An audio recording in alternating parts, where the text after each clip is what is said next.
오늘은 2024년 2월 23일입니다. 화요일이 되겠습니다. 오늘 그 유영원 기자, 아주 유명하죠. 밀리터리 기자라고 하죠. 군사 전문 기자. 이분은 뭐 처음부터 군사 전문이었습니다. 지금까지 군사 전문. 대한민국의 아주 보배죠. 군사 전문 기자가 보는 지금 김정은이가 협박 공갈을 많이 하고 있죠. 대한민국을 초토화시켰다느니 뭐 어쩌니 이렇게 하고 있습니다. 이거에 대해서 냉철한 이야기를 한마디 했습니다.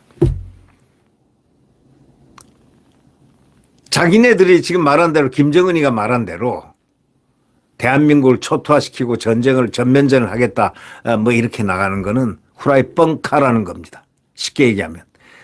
자기가 김정은이가 4대 세습을 포기할 수가 있겠느냐 이런 얘기입니다. 이 나라의 4대 세습을 포기할 수가 있겠느냐, 바로 이게 해답입니다. 4대 세습을 김정은이가 포기하겠느냐,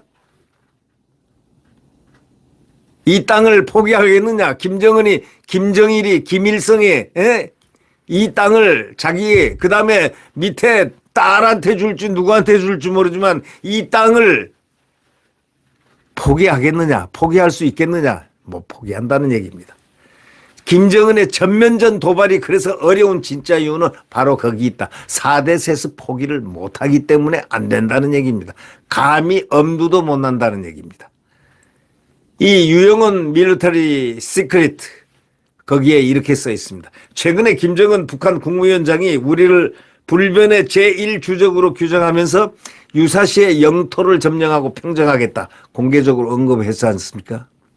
극초음속 미사일과 장거리 순항 미사일 등 신무기 시험 도발을 지속하면서 한반도 전쟁설이 국내에서 대단히 확산되고 있습니다. 야당 대표는 이번 설 인사 영상에서 혹시 전쟁 나는 건 아닌지 불안하다 이런 말까지 했습니다. 야당 대표가. 이자가 야당 대표가 누굽니까? 이재명이. 이자는 공산주의자 빨갱이입니다. 이거는 공산주의자이자 빨갱이, 그보다 더한 악랄한 대한민국 반대한민국 사람입니다. 혹시 전쟁 나는 건 아닌지 불안하다 이렇게 뻔뿌질을 합니다. 국민을 진정한 정치인이라면 이러이러하기 때문에 걱정하지 않아도 된다. 생활이 안정돼 있고 우리는 이렇게 돼 있다. 이런 말을 할 줄 모르는 그자의 머릿속에는 대한민국을 파괴해서라도 대한민국 권력을 잡겠다는 그 개 같은 욕망이 숨어 있는 것입니다.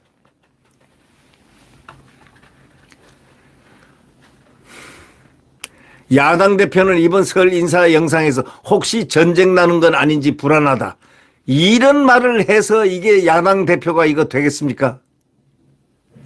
오늘은 북한의 전쟁 도발 가능성이 실제로 얼마나 있는지에 대해서 살펴보도록 이렇게 밀리터리 유영원 기자가 설명합니다.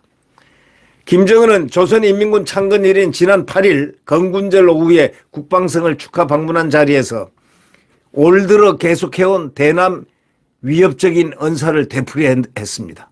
한국이 제1적대국이다 이런 사실을 다시 한번 강조했다는 건 여러분이 더 잘 알고 있을 겁니다.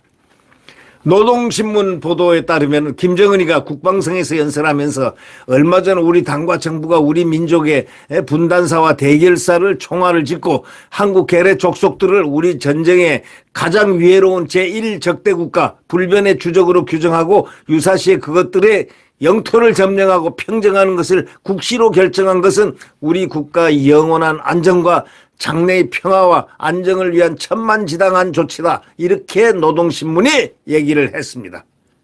김정은이 국방성에서 이렇게 말했다는 겁니다.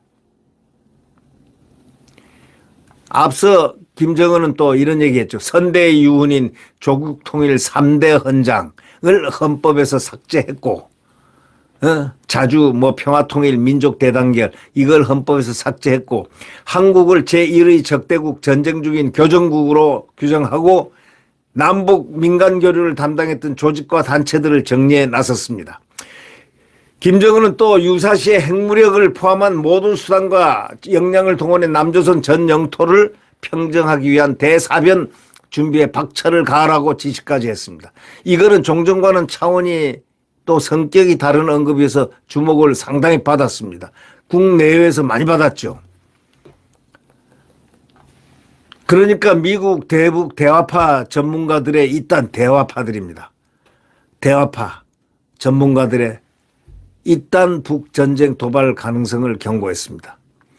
올 들어서 국내에서 부각된 한반도 전쟁설이 바로 지난달 11일 로버트 칼린 미국 미들베리 국제연구소 연구원과 시그프리트 해커 미 스탠포드 명예교수가 북한 전문 매체 38 노스에 게재한 공동기고문에서 촉발이 됐다 해도 과언이 아닙니다. 이들이 뭐라고 했느냐. 한반도 정세는 1950년 6월 이후 그 어느 때보다도 위험하다. 그러면서 김정은이가 언제 방아쇠를 당길지 알 수 없지만 위험 수위는 한미일의 일상적 경고를 넘어선 상태다. 이렇게 주장을 했습니다. 이들은 지나치게 극적으로 들릴지는 모르지만 우리는 김정은이 그의 할아버지 김일성이가 1950년에 그랬듯이 전쟁을 하기로 전략적 결단을 내렸다고 본다. 이렇게 말했습니다. 그리고 이어 몇몇 전직 미 정부 고위 관계자들도 북한의 물리적 도발 가능성을 경고한 데 이어서 미 뉴욕타임스까지도 지난달 25일 복수의 백악관 관계자 발언을 이용해서 북한이 몇 달 안에 한국을 향한 모종의 치명적인 군사행동을 할 가능성이 있다. 이렇게 보도를 하면서 한반도 전쟁설은 더욱더 증폭이 됐습니다. 흥미로운 것은 해커 스탠포드대 교수를 비롯해서 북전쟁 도발 가능성 경고한 미 전문가 중에는 이른바 대북 대화파가 많다는 점입니다. 북한하고 대화를 해야 한다 하고 주장하는 주화파들이 많다는 겁니다. 그게 뭘 의미합니까? 대화를 그러니까 해야 한다 하는 그런 부류들입니다. 네. 그러면 이제 유영원 전문기자가 얘기하기를 실제 북한의 전쟁 도발 가능성이 얼마나 되느냐. 우선 전면전과 국지도발을 나눠서 봐야 하는데 전면전은 우크라이나 전쟁에서 러시아군의 침공 움직임이 사전에 탐지됐듯이 사전에 징후가 나타날 수밖에 없다는 겁니다. 전쟁하려면 또 병력과 장비의 이동이 불가피하죠. 병력이 이동이 돼야 되고 장비가 이동이 돼야 되고 그 탄약, 유류 등 일정 수준의 이상이 비축이 되어 있어야 합니다. 그러나 지금까지 한미 정보당국이 파악한 바로는요. 이런 특이 징후는 전혀 나타나지 않고 있습니다. 말뿐입니다. 지금. 더구나 우크라이나전에서 그 중요성이 새삼 부각되고 있는 탄약이 제일 중요하지 않습니까?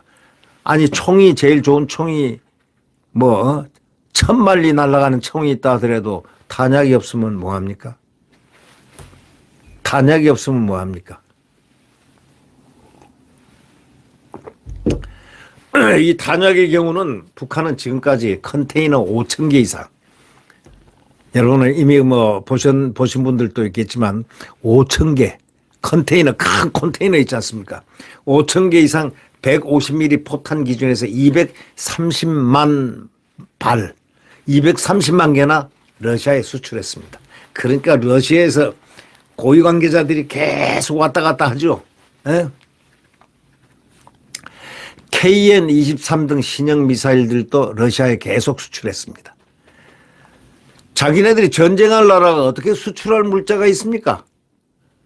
자기네들이 이 탄약이 떨어지면요 도와줄 데가 없습니다. 이제 중공, 러시아 도와줘요? 러시아가 지금 탄약이 없어가지고 우크라이나 전쟁을 이 북한한테 원조를 해가지고 북한이 미사일 기술을 받으면서 그걸 팔았잖아요. 그래서 신원식 국방장관도 언론 인터뷰에서 비슷한 취지 언급을 한 적이 있습니다. 정상적인 머리를 가진 통치권자가 전면전을 도발하려 한다면 할 수 없는 행동이 탄약을 파는 겁니다. 탄약을 조금도 아니고 거대 용량을. 그런 데가 어떻게 파느냐 이런 얘기죠. 특히 김정은, 김주애든 뭐 다른 누구든 4대 세습을 추진하고 있다는 게 기정사실화되고 있지 않습니까? 이 김정은이가 자기 자식에게 북한을 온전하게 물려주려면 전면전을 도발할 수 있겠습니까? 상식적으로. 그런 분석이 나오고 있다는 겁니다. 북한이 전면전을 도발한다면 미 해구산을 사용하지 않더라도 한미 양국군이 최소 1000발 이상의 미사일, 수천 발 이상의 정밀 유도 폭탄으로 평양을 비롯한 주요 지역을 초토화시킵니다. 이 초토화될 수 있다는 걸 누구보다 잘 아는 김정은이가 그 일을 하겠느냐 이런 얘기죠. 현 상태에서 북한의 전면전 도발이 어려울 것이라는 바로 가능성이 매우 희박하다는 점은 상당수 국내의 정부 당국자들 또 전문가들이 전부 동의하고 있습니다. 미국 전략국제문제연구소 유명한 CSIS 선임 자문 시드니 사일러 전 미 국가정보국 산하 국가정보위원회 북한 담당관이 뭐라고 했느냐. 지난해 임박했다고 볼 수 있는 지표는 전혀 관찰되고 있지 않다. 딱 얘기했습니다. 전혀 관찰되고 있지 않다. 일각의 관측이 틀렸다 이거예요. 지난 6일 동북아 외교안보 포럼 또 자유총연맹 전직 국정원 직원들 모임인 양지회 2024년 대한민국 남북관계 전망하고 K방산의 전략적 확충 방안 강연에서 남주홍 자유총연맹 고문은 이렇게 얘기했습니다. 현재 북한의 전면전 도발이 아닌 위협 수준이다 이렇게 얘기했습니다. 위험이 아닌 위협 수준이다. 우리 자세와 대응이 중요하다 이렇게 강조했습니다. 그러나 천안함 폭침 사건이라든가 연평도 포격 도발 같은 고강도 국지 도발 가능성, ICBM, SLBM 등 미사일 시험 발사하고 7차 핵실험, 특히 천안함 폭침 사건 같은 초강도 국지 도발은 인명피해가 발생할 수 있다는 점에서 미사일 발사와 같은 전략 도발보다는 우리 국민들에게 주는 충격의 강도가 훨씬 클 수 있다는 점에 우리는 유의해야 된다. 바로 이 점을 강조했습니다. 다만 초고강도 국지 도발은 우리 군의 강력한 응징보복을 초래할 것이기 때문에 현재로서는 그 가능성이 높지 않고 NLL 인근 포격, DMZ 총격, 무인기 침투 등 중저강도 국지 도발 가능성이 높다. 이렇게 보는 전문가들이 많은 것 같습니다.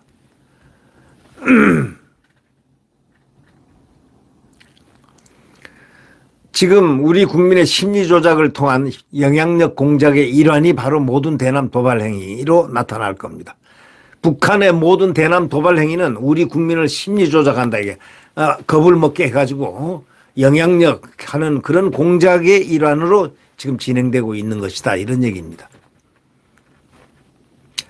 2024년은 슈퍼 선거의 해로 북한의 대남 도발이 증가할 것을 대비해서 국민 모두가 북한의 의도와 목적을 정확히 인지해야 된다. 그리고 투철한 안보식으로 무장하는 것이. 그다음에 이런 얘기가 있죠. 짖는 개는요. 오히려 조용할 때 개도 조용히 이렇게 사람한테 달려드는 그 개가 달려드는 순간 으르릉 합니다. 그런 개가 무섭지 미리 깽깽깽 짖어대는 개는 무섭지가 않다. 이런 얘기입니다.